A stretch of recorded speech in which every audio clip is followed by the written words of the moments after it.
CD Projekt Red's Cyberpunk 2077 disaster continues as more and more players are deciding to leave Night City behind. Are you guys one of those players? Then go ahead and leave a comment down below.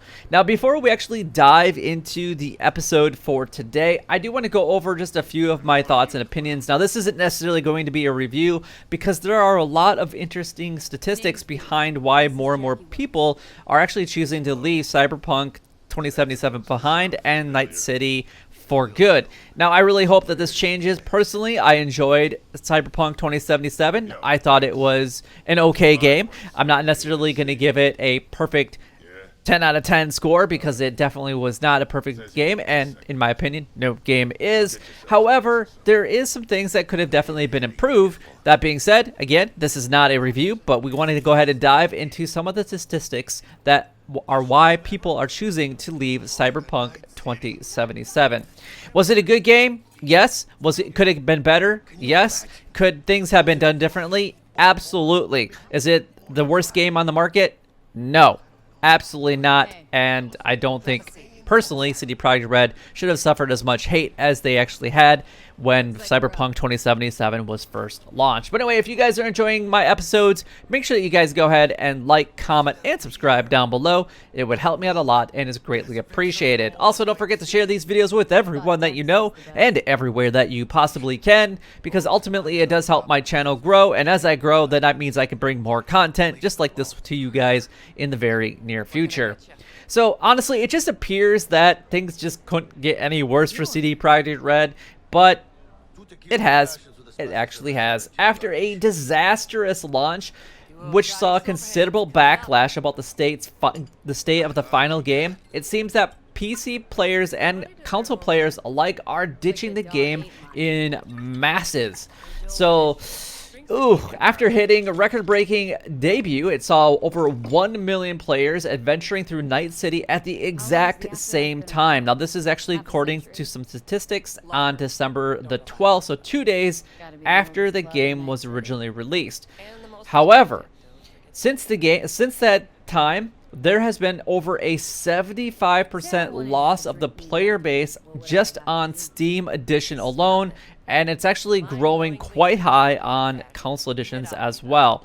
That massive drop happened less than a month after the huge game release on December the 10th. Now, according to the Steam statistics, the game peaked out at just under 1.1 million concurrent players on December the 12th. That's just 2 days after release, like I was mentioning just a bit ago.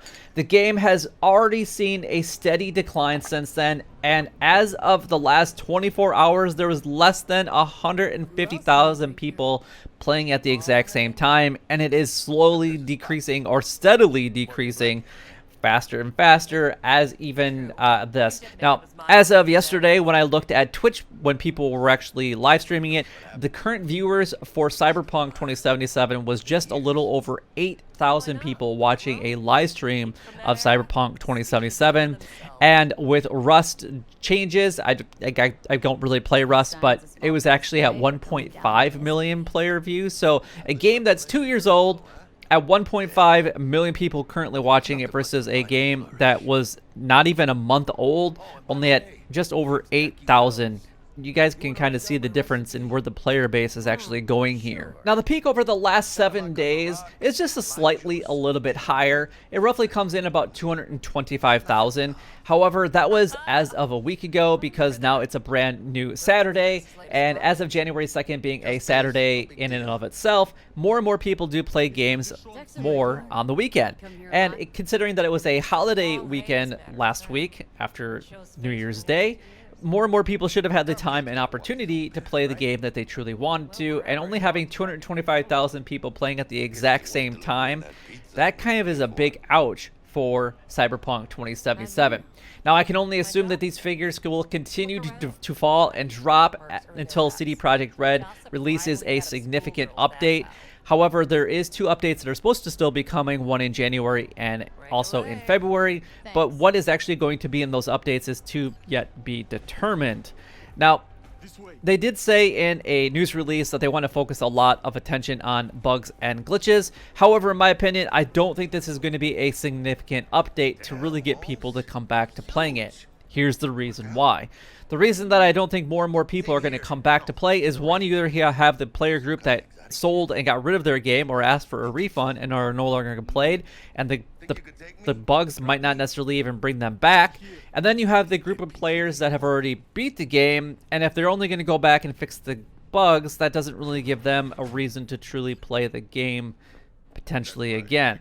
I mean, there is a slight chance that that's going to happen, but unless a big update actually truly comes and introducing more and more things to Night City, I think both of those player groups are going to kind of stay in their own separate brackets and kind of stay away from the game until something big truly comes to Cyberpunk 2077. Again, that's just my personal opinion. I'll just leave it at that. Now, interestingly enough, Cyberpunk 2077 is still standing at a 78.27% positive review score. Now, this is specifically according to Steam. Metacritic is going to be a little bit different.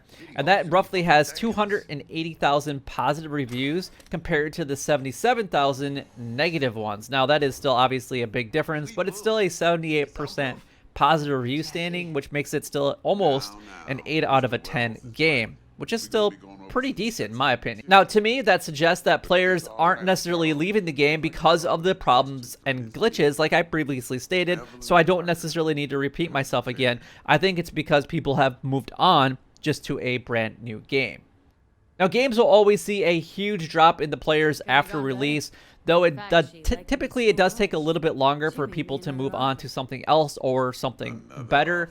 However, CD Projekt Red's last open world game, The Witcher 3, it took almost 3 months to lose as many players that Cyberpunk 2077 has managed to lose in just 1/3 of the time.